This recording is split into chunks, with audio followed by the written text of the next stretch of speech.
Boa tarde a todos.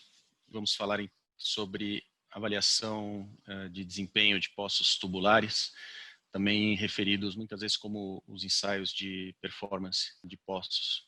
Entrando no tópico de hoje, falamos aqui em avaliação de desempenho de poços tubulares, então acho que a primeira pergunta seria o porquê realizar testes de desempenho em poços tubulares, né? E algumas respostas iniciais que nós podemos mencionar são avaliar a capacidade produtiva do poço, a capacidade máxima de bombeamento do poço. No mesmo processo, identificar também a melhor vazão para a operação do poço. E essas duas questões são tipicamente abordadas no momento em que é construído um novo poço de bombeamento, quando, embora normalmente sejam feitos alguns testes durante a própria perfuração para ter uma ideia de vazão, mas existe a necessidade, após a instalação do poço, de fazer essa avaliação para identificar então qual seria o sistema de operação do poço, ou o regime de operação do poço ideal em função das suas características. Um outro tema que também se aplica nesse contexto, nós podemos avaliar como que o desempenho de um determinado lugar, se ele varia e como ele varia ao longo do tempo. É bastante com situações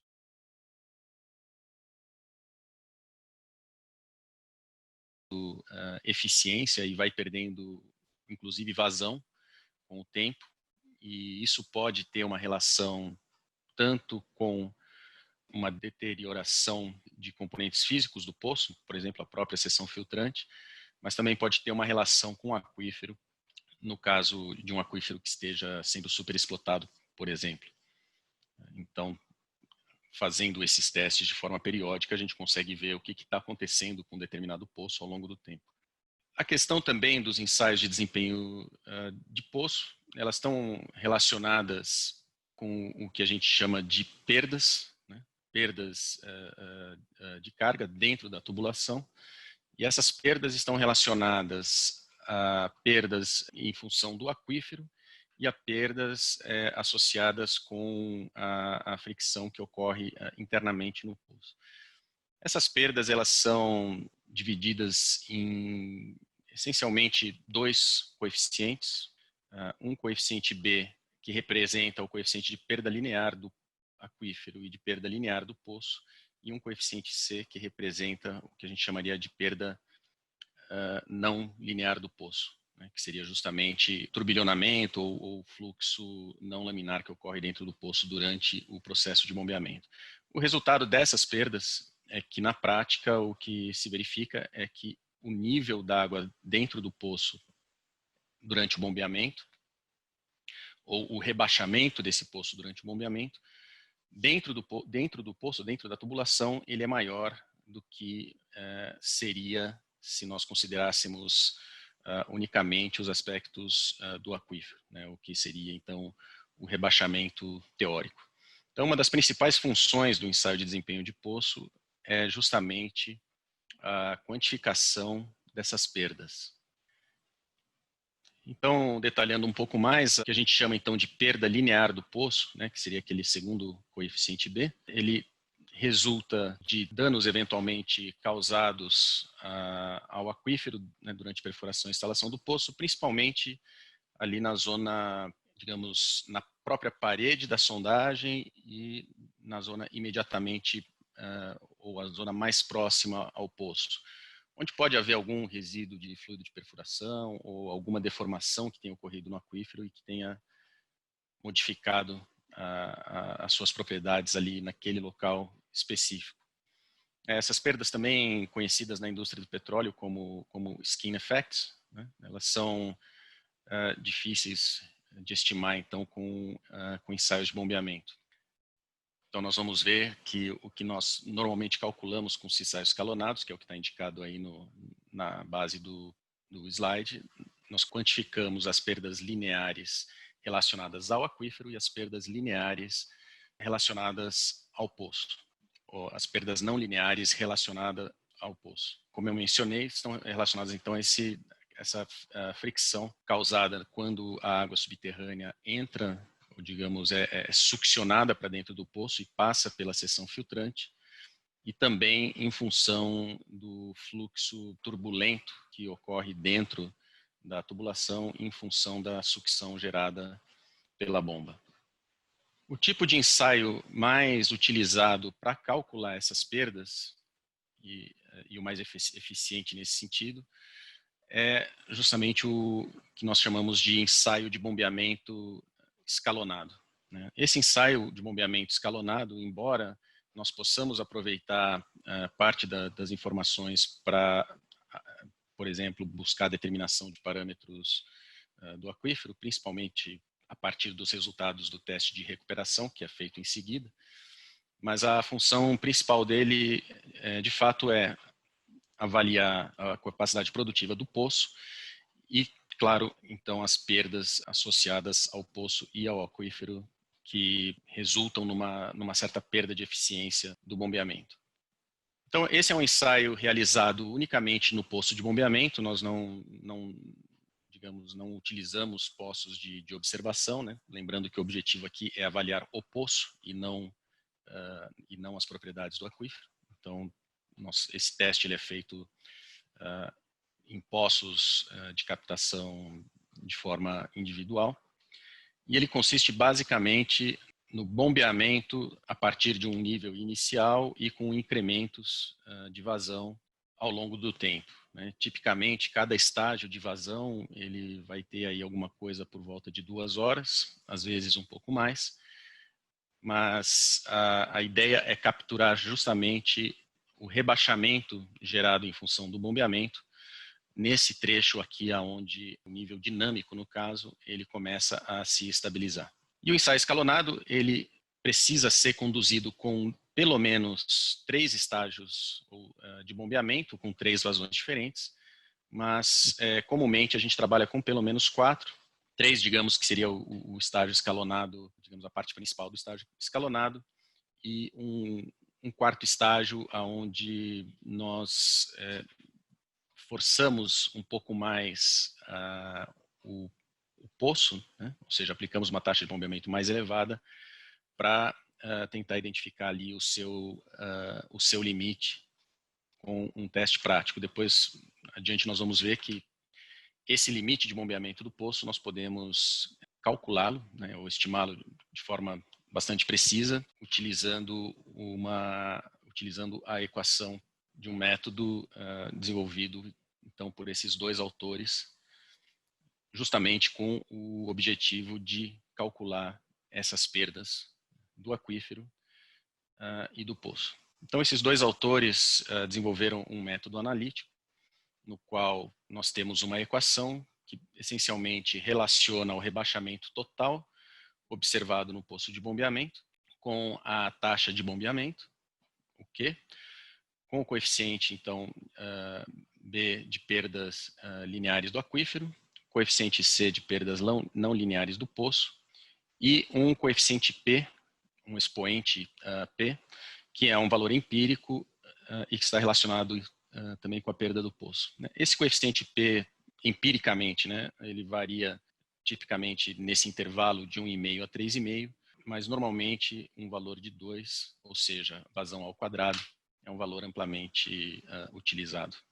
Então, voltando mais uma vez à questão da função do teste escalonado, conhecendo os parâmetros B e C, essencialmente nós podemos estimar o rebaixamento dentro do poço para qualquer valor realista de Q, taxa de bombeamento. Ou seja, né, se nós retornarmos aqui para a equação anterior, se nós conhecemos esses coeficientes B e C e temos aqui uma aproximação do coeficiente Q, nós podemos, para qualquer vazão que seja especulada para a operação de um poço, nós podemos verificar então qual seria o rebaixamento previsto, o rebaixamento total previsto para aquela vazão. Com isso, a gente também pode calcular a capacidade específica do poço, o que também, por sua vez, permite determinar a taxa de bombeamento mais eficiente para o poço e também obter informações sobre as condições operacionais do poço. Eu vou mostrar um exemplo um pouco adiante, onde nós vemos a variação da capacidade específica do poço em função da variação de vazão, que é um comportamento bastante típico em poços de bombeamento e também elucidativo. Como métodos para análise, né, dos ensaios escalonados, bom, em primeiro lugar, nós temos esse teste de capacidade específica, que, digamos, é uma análise relativamente mais simples, e temos um outro método chamado Hantuch-Bierschenk, pelo qual, então, nós derivamos aqueles coeficientes de perda de carga do aquífero e do poço. Bom, o conceito de capacidade específica, que nós utilizamos, então, nesse teste de capacidade específica, essencialmente é um valor numérico que representa o volume de água que nós conseguimos extrair de um poço por unidade de rebaixamento. Então, normalmente, a capacidade específica ela é dada por metros cúbicos hora, que seria o valor de Q, aqui na parte superior da nossa fração, dividido pelo rebaixamento nesse período, que também vai ser calculado em metros. Então, a capacidade específica, essencialmente, vai ser uma grandeza que nós vamos medir como metro cúbico hora por metro de rebaixamento. E, sendo uma razão desse tipo, a questão que nós fazemos do ponto de vista de capacidade produtiva do poço é que quanto maior a capacidade específica do poço, maior vai ser a sua produção. Em outras palavras, um poço que tem uma capacidade específica de 10 metros cúbicos hora por metro de rebaixamento vai ser bem mais produtivo do que um poço que tem, digamos, 3 metros cúbicos hora, ou que produz 3 metros cúbicos hora por metro de rebaixamento. Bom, para testar a capacidade específica, o que a gente faz é bombear o poço, então, numa taxa constante, até que essas condições estacionárias sejam atingidas, e medimos o rebaixamento, ou seja, o rebaixamento total em função daquela taxa de bombeamento. E aí nós repetimos esse procedimento diversas vezes e obtemos, então, várias relações de vazão e rebaixamento, que, por sua vez, resultam num valor médio de capacidade específica para o poço. Então, algumas premissas desse teste. O poço, então, em cada nível de vazão, ele é bombeado nessa taxa constante durante um período longo o suficiente para estabelecer o equilíbrio no rebaixamento. De certa forma, o próprio teste escalonado, mesmo quando nós fazemos com estágios relativamente curtos de 2 horas, ele acaba derivando essa relação vazão-rebaixamento. Então, o rebaixamento no poço ele vai ser resultado dessa combinação entre a redução na carga hidráulica no aquífero e as perdas relacionadas ao fluxo turbulento que ocorre dentro do poço. Então, se nós fizermos esse teste de bombeamento vazão constante com várias vazões distintas, nós vamos chegar em um gráfico que vai ser algo aproximado a esse gráfico que nós vemos aqui na tela, onde nós temos então essa relação entre o aumento da vazão e o consequente aumento no rebaixamento. Se nós unirmos todos esses pontos, eles vão tender a gerar uma reta, e então o gradiente dessa reta vai ser o que nós chamaríamos então da capacidade específica do poço. Bom, esse é o exemplo que eu mencionei um pouco antes, onde nós vemos a variação da capacidade específica com a vazão do poço. Então, esse gráfico ele foi obtido de um poço instalado no aquífero Guarani. Então, nós vemos que é um poço bastante produtivo, né? Estamos aqui com vazões que superam os 200 metros cúbicos hora. E nesse mesmo eixo nós temos nessa mesma escala, né, nós temos o rebaixamento, só que, claro, o rebaixamento medido em metros. E no outro eixo da direita, nós temos, então, a medição de capacidade específica, aqui numa escala que vai de 5 até 15. E aqui nós podemos ver, então, as curvas. Em vermelho, os pontos em vermelho aqui representam os dados de vazão, em cada um desses períodos. Em azul nós temos o rebaixamento e em preto nós temos o valor de capacidade específica. Então, o que nós verificamos aqui é que quanto mais alta a vazão, naturalmente o rebaixamento ele vai ser maior e a capacidade específica ela vai subir com a diminuição da vazão e descer com o aumento da vazão. O que nada mais é do que justamente a relação entre essas duas grandezas de vazão e rebaixamento. Então, nesse sentido, nós podemos verificar nesse exemplo que há uma taxa de bombeamento de 100 metros cúbicos hora, nós teríamos aqui uma capacidade específica da ordem de 10 metros cúbicos hora por metro, enquanto, por exemplo, há uma taxa de 200 metros cúbicos hora, ou seja, o dobro da vazão do outro estágio, nós teríamos aqui uma capacidade específica da ordem de, digamos, 8,5 metros cúbicos hora por metro. Bom, aí você pode perguntar, ok, mas se a capacidade específica é mais alta, com uma taxa de bombeamento menor, então essa é a taxa ideal de bombeamento? Bom, a resposta é que não necessariamente. Aí entra um outro fator, que é o fator de eficiência do poço, e que nós vamos avaliar aqui em seguida, né? Vamos verificar aqui em seguida. Então, falando em eficiência do poço, a eficiência do poço, ela também é função dos coeficientes de perda, né? Tanto do poço quanto do aquífero. E notem que nessa equação de eficiência do poço, se nós tivéssemos um poço, digamos, perfeito, ideal, em que não houvesse perdas, ou seja, o coeficiente C fosse igual a 0, então nós teríamos um poço com eficiência de 100%.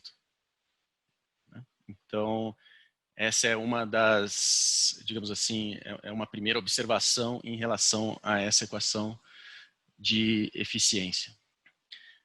Ou, em outras palavras, né, quanto menor o valor de C, mais eficiente vai ser o poço, porque justamente ocorrem menos perdas. Bom, o poço perfeito, então, ele não tem perdas, né, e como consequência possui uma eficiência de 100%.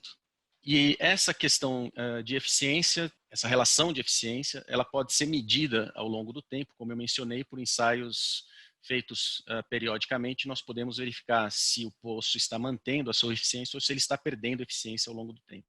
Se ele estiver perdendo eficiência ao longo do tempo, isso significa que as perdas no poço estão aumentando, né? E isso é uma indicação de que pode estar havendo algum tipo de deterioração no poço e que isso deveria ser avaliado. Isso aqui poderia ser, por exemplo, um indicador para a necessidade de, eventualmente, de realizar uma manutenção em um determinado poço.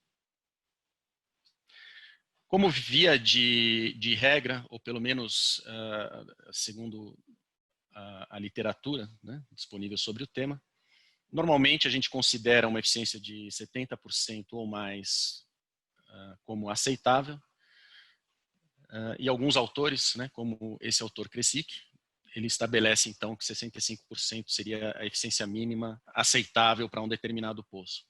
Eu já adianto que esses valores eles são bastante plausíveis para aquíferos sedimentares e particularmente para aquíferos sedimentares produtivos, como é o caso do Guarani, né, no nosso exemplo anterior, ou do São Sebastião, por exemplo, na bacia do Recôncavo, na Bahia, que são aquíferos sedimentares e altamente produtivos. Quando nós trabalhamos com aquíferos fraturados, no entanto, esses índices de eficiência eles tendem a cair significativamente. E aí, de certa forma, essa escala do que é aceitável, ela se torna um conceito um pouco mais relativo também à situação local ou as características locais do aquífero que está sendo explotado.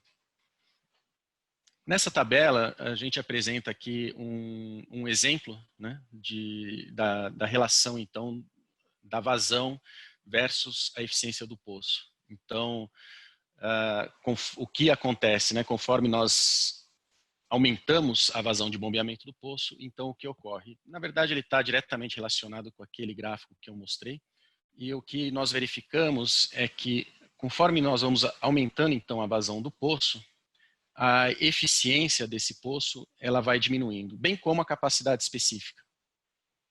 Então, a questão de vazão ótima do poço, então, ela vai estar relacionada, de certa forma, com a vazão, digamos, que se considera ideal para captação numa determinada área e a sua eficiência.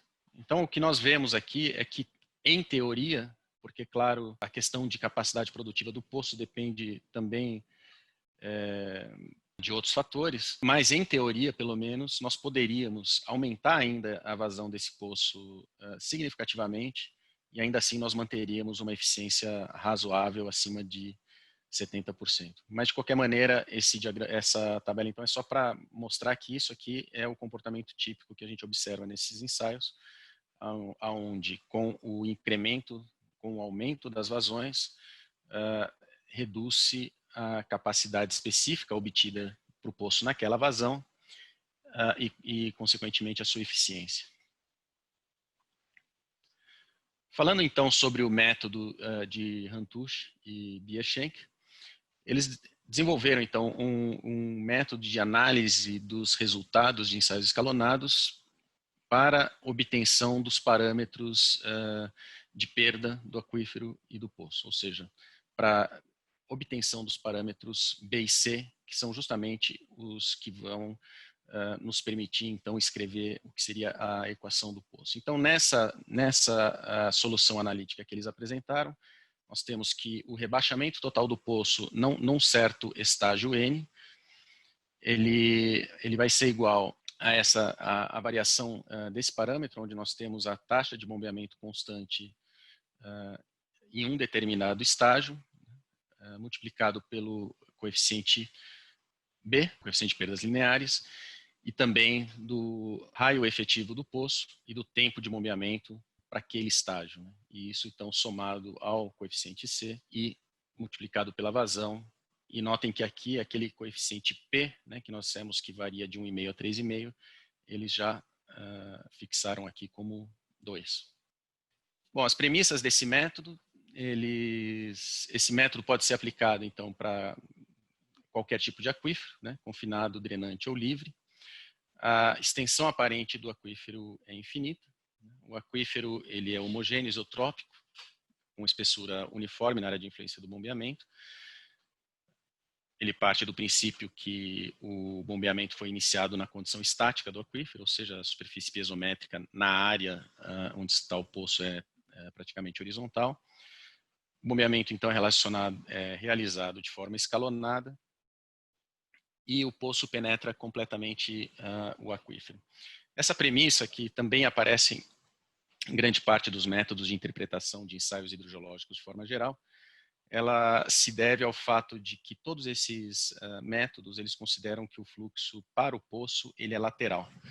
E o problema é que quando nós temos um poço parcialmente penetrante no aquífero, o bombeamento, ele induz um fluxo vertical da parte, digamos, do aquífero que está abaixo do fundo do poço.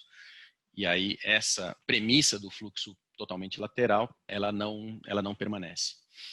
O fluxo para o poço se dá de forma não estacionária, ou seja, o rebaixamento vai variando com o tempo. E para fazer a interpretação, então, por esse método, nós precisamos, naturalmente, ter os dados de tempo e rebaixamento e tempo e versus taxa de bombeamento para pelo menos 3 estágios. 3 estágios de bombeamento.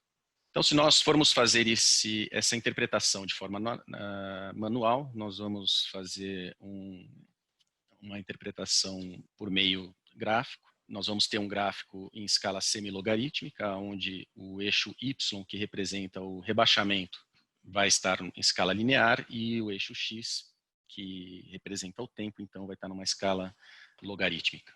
Nós vamos, nesse gráfico, plotar os pontos, ou seja, as medidas de rebaixamento tomadas ao longo do teste para cada um dos estágios, e nós vamos verificar que aqui num dado momento, né, ocorre esse ponto de inflexão, onde o rebaixamento ele começa a se estabilizar.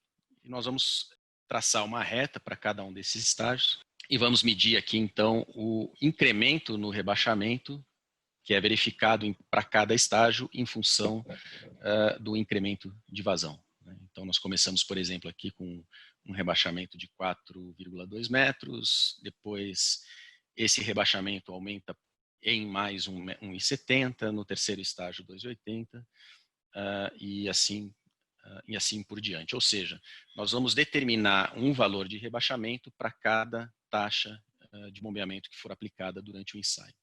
Na sequência, nós vamos plotar uma grandeza chamada de Specific Drawdown, ou rebaixamento específico, que é o rebaixamento dividido pela vazão, em função da vazão, né, num gráfico linear. Então, nós vamos ter aqui o rebaixamento específico no eixo Y e a vazão no eixo X. Para cada estágio, nós vamos ter um ponto que vai relacionar essas duas grandezas e nós vamos então traçar uma linha por esses pontos e com isso nós vamos um gradiente. Ou seja, essa reta derivada vai nos dar um gradiente relacionando então vazão e rebaixamento específico. Isso se nós formos fazer a interpretação de maneira manual. Tipicamente, nós fazemos essa interpretação de maneira relativamente automatizada, mas usando o apoio de um software que agiliza o processo consideravelmente. Então, no caso de utilização do Aquifer Test para a interpretação desse tipo de ensaio, né, nós vamos inserir aqui para cada estágio de bombeamento, a duração de cada estágio de bombeamento, com nessa opção, e vamos então verificar aqui a variação ou incremento da taxa de bombeamento com o tempo. Vamos inserir os dados de nível d'água, verificados em cada um dos estágios. Naturalmente, os dados de nível d'água vão nos dar a medida de rebaixamento observado em cada estágio. Na parte de análise, nós vamos indicar qual o número de estágios que foram realizados, né? Então é isso que ele está mostrando aqui. Também vamos indicar para o software o número de pontos que ele deve utilizar para gerar aquelas retas. Então, nesse caso, por exemplo, nós estamos pegando os últimos 5 pontos medidos em cada um dos estágios. E também vamos selecionar o tempo de duração de cada um dos estágios. Claro, isso tudo com unidades consistentes entre si. E aí nós vamos ter, então, essa relação entre a vazão e o rebaixamento, que, como a gente pode ver, já resulta aqui num alinhamento que praticamente coincide com uma reta. E quando nós formos, então, fazer o ajuste da reta a esses pontos, né, com base naquele gradiente mencionado anteriormente, então nós vamos obter... Bom, e aqui no caso com o software, né, ele vai fazer o cálculo automaticamente em função do gradiente dessa reta, dos parâmetros B, né, dos parâmetros de perda B e C. Bom, uma vez que a gente calcule os dois parâmetros, né, B e C, nós podemos substituí-los naquela equação apresentada inicialmente, onde nós tínhamos o parâmetro B na primeira parte do membro da direita e o parâmetro C na segunda parte do membro da direita. E com isso, nós poderemos então, utilizando esses parâmetros que foram determinados para aquele poço, com base nos resultados do ensaio escalonado, nós vamos então poder indicar qual vai ser o rebaixamento para cada vazão que nós projetarmos para aquele poço. Bom, e qual vai ser o limite da vazão, né? Então, que nós vamos, digamos assim, poder adotar. O limite da vazão vai ser aquele que gere o rebaixamento, digamos, o mais próximo ali do crivo da bomba, né? Embora normalmente a gente procure deixar pelo menos uns 2 metros ali de coluna d'água acima do crivo da bomba. Mas então, com base nessa equação, né, e sabendo a posição, né, em que está instalada a bomba, nós podemos calcular então qual seria a vazão máxima a ser produzida por aquele poço. Essa equação ela também pode ser escrita na forma de capacidade específica, né? Lembrando que a capacidade específica então é a razão entre a vazão e o rebaixamento observado no poço. E também utilizando os parâmetros de perda, nós podemos calcular a eficiência do poço, levando então, usando a equação apresentada anteriormente, onde nós temos o parâmetro B nesses dois fatores, né, no numerador e na primeira parte do denominador, e o parâmetro C, então, aqui no denominador, multiplicado pela vazão elevada ao coeficiente P, que, como foi mencionado anteriormente, normalmente é utilizado o valor 2. Com isso, nós podemos, enfim, fazer uma série de análises, mas, por exemplo, nesse caso, né, no exemplo que foi mostrado, nós temos, então, as variações de vazão. Nesse caso, as vazões estão apresentadas em metro cúbico por dia, né, e o quanto e como, então, que a eficiência do poço varia para cada uma dessas vazões. Então, a gente percebe aqui que com uma vazão de 1.300 metros cúbicos dia, nós temos uma eficiência de 95%, ou seja, uma eficiência extremamente elevada, né, para o poço. Quando nós praticamente quadruplicamos essa vazão, a eficiência do poço ainda está na faixa de 80%, então ainda está relativamente elevada. Então, isso aqui, na verdade, indica que se trata de um poço com uma boa capacidade produtiva e que opera aqui dentro de uma faixa de eficiência bastante elevada. A questão de realização de ensaios periódicos, né, a cada 2 ou 3 anos, por exemplo, seria justamente para nós verificarmos, digamos, após 2 ou 3 anos, se a eficiência do poço para essas taxas de bombeamento, se ela permanece aqui nessa ordem de grandeza, ou se, como é comumente observado, essa eficiência cai e o quanto que ela cai. Então pode ser, por exemplo, que depois de 3 anos a gente realiza exatamente o mesmo ensaio, nas mesmas condições, e digamos que, de forma geral, a eficiência do poço caiu 5%. Isso muitas vezes está relacionado com problemas de comatação dos filtros ou algum outro dano ou alguma outra deterioração na estrutura do poço tubular propriamente. Porém, lembrando que essas perdas, né, elas representam a perda do poço, mas também representam as perdas do aquífero. Então, se nós tivermos um aquífero que está sofrendo um processo de superexplotação, nós vamos ver também uma queda na eficiência do poço, uma queda na capacidade específica, inclusive uma queda nas vazões, mas que não necessariamente vão estar associadas à condição física do poço em si. Então, nós, de certa forma, podemos utilizar esse tipo de ensaio para avaliar tanto, digamos, a saúde do poço, quanto também a saúde do aquífero. Embora a questão do aquífero, normalmente a gente percebe se o aquífero está sofrendo superexplotação por uma queda gradual no nível dinâmico para produzir a mesma vazão, ou seja, uma queda na capacidade específica do poço. Então, de forma resumida, os ensaios de desempenho de poço, então, são realizados para determinar essa relação entre o rebaixamento e a taxa de vazão aplicada. O tipo mais comum de ensaio é o ensaio escalonado, o step test. E esses ensaios, então, permitem que se distinga o rebaixamento relacionado às perdas do aquífero com o rebaixamento, então, relacionado às perdas do poço. Com esses dados, né, com os dois coeficientes, nós podemos não apenas determinar a capacidade específica do poço, mas também e principalmente a eficiência do poço, que por sua vez são utilizados para determinar a taxa de bombeamento mais apropriada então para operação.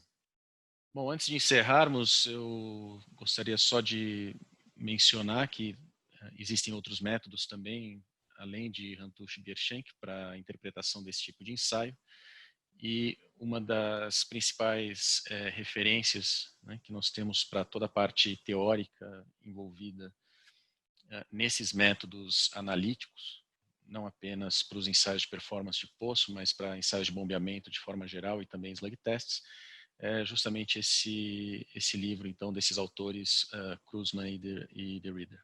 É uma publicação bastante completa que cobre todos os aspectos teóricos aí de cada um desses métodos. Então, gostaria de agradecer a atenção de todos e, com isso, nós encerramos aqui o webinar de hoje. Eu fico à disposição para responder algumas perguntas.